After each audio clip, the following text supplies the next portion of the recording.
Atenção, uma decisão de última hora, o STF acabou de suspender parcialmente aquela decisão do ministro Gilmar Mendes sobre a lei do impeachment de ministros da Corte. Janaína Camelo vai trazer então essa atualização. Jana, não suspendeu tudo, né? Quais foram os pontos que o ministro Gilmar Mendes retirou, por favor?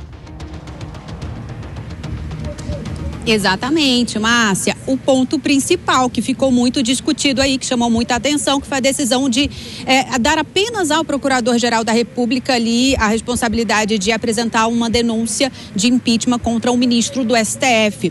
Né? Essa tinha sido a decisão do ministro Gilmar Mendes nessa liminar, mudando vários trechos da lei do impeachment, e essa foi a que tinha ali gerado mais polêmica. O ministro Gilmar Mendes, ele tomou essa decisão e anunciou agora há pouco, mas ele tomou essa decisão depois de um acordo ali com o Senado, viu, Márcia? Porque só lembrando que hoje de manhã estava prevista ali na sessão da Comissão de Constituição e de Justiça do Senado votar o relatório do projeto de lei do impeachment, né? Que os senadores ali tiraram da gaveta, um projeto que estava parado desde 2023, tiraram da gaveta para que ele fosse analisado. E ali naquele projeto mantém o direito do cidadão a apresentar o pedido de impeachment contra o ministro do STF. E aí inclui também esse direito à OAB, a partidos políticos, a entidade de classe.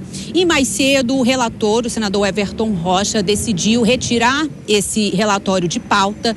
Deve voltar só no ano que vem para ser discutido. Segundo ele, para que não haja nenhum afogadilho ali, para que não dê motivos de que esse relatório estava defendendo o governo A ou o governo B. E isso, em paralelo aqui no Supremo, o ministro então Gilmar Mendes deu essa decisão.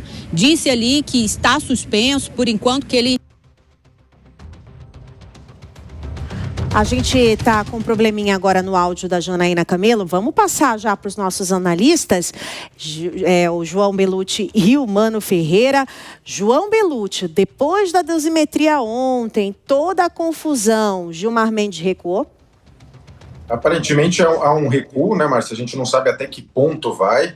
O que se espera é que haja manutenção do texto da Constituição, em que prevê que o Senado que deve fazer esse contraponto ao Supremo Tribunal Federal. E até os argumentos utilizados, seja pelo Gilmar, seja até pelo Flávio Dino, que saiu em defesa do ministro Gilmar Mendes, lembrando que está longe do ideal e do que a lei prevê, que os ministros fiquem falando sobre os temas quentes na sociedade. Então, ele saiu em defesa, o Flávio Dino, do Gilmar Mendes, falando que era um número muito grande de pedidos de impeachment. Mas isso depende, né?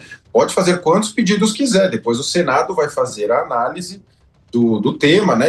E deveria haver essa mudança para que o presidente do Senado não fique segurando os pedidos conforme o vento político do momento. Então, espero que haja uma derrubada da legislação, dessa inovação, trazida pelo Gilmar Mendes. E acredito que pode ocorrer sim esse recuo, vídeo como você bem colocou, a questão da dosimetria. A julgar pelos últimos ventos, seria difícil alguém cravar que a Câmara convocaria essa sessão para ontem e aprovaria a dosimetria, né? Era difícil cravar. Então, como isso ocorreu, pode ser um sinal de recuo do Supremo Tribunal Federal e esperamos que isso ocorra mesmo para a manutenção do texto da lei, que já prevê cada poder faz um contraponto ao outro, e não o PGR seria o responsável por pedidos de impeachment dos juízes do Supremo. Agora, Mano Ferreira, será que não foi uma estratégia do ministro? Será que não estava tudo alinhado ali para causar realmente instigar a oposição, instigar o governo, causar o tumulto? Aí eu lembrei que o Flávio Bolsonaro disse que não era um balão de ensaio a candidatura dele, mas me parece que a lei, essa história do ministro Gilmar Mendes é um balão de ensaio dele, né?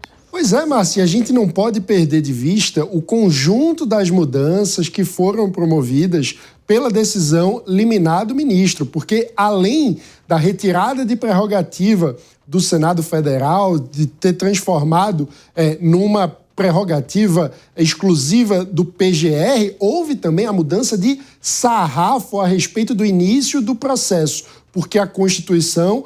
Aliás, a Lei de 1950, que foi declarada inconstitucional pela decisão liminar do ministro, prevê que o afastamento para a execução do processo seria com maioria simples dos senadores. E parte da decisão do ministro Gilmar Mendes foi transformar essa maioria simples, ou seja, de 50% mais um, numa maioria qualificada, que aumenta o sarrafo para um eventual processo de impeachment. Isso precisa ser bem observado, porque, afinal de contas, não é a pessoa fiscalizada que deve decidir qual o sarrafo para a fiscalização ser efetiva. Obrigada, Mano Ferreira e João Belucci, pelas análises.